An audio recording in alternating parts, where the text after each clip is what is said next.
الحقيقة مع زيادة عدد المنتخبات اللي رايحة كأس العالم، ومع وجود منتخبات في المجموعة بتاعتنا اللي احنا كنا واقعين فيها متواضعة على قد ما نقدر نقول، والطبيعي ان منتخب مصر هو اللي يتأهل، عدم المبالغة في الاحتفال الشعب المصري او المشجعين الكرة في مصر المرة دي بالذات انا شايفه شيء طبيعي،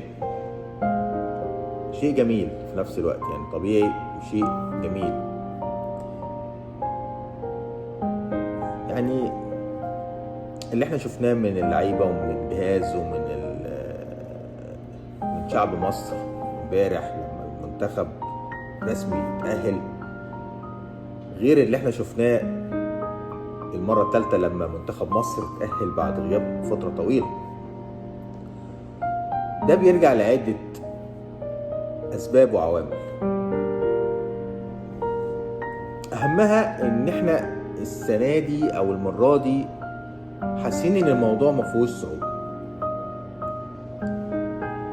الفرحة الوحيدة اللي أنا شخصيا كمشجع كورة حاسس بيها، جنب طبعا إن أنا سعيد إن المنتخب اتأهل، بس الحاجة الأصيلة والأساسية إن ده تم على إيد مدير فني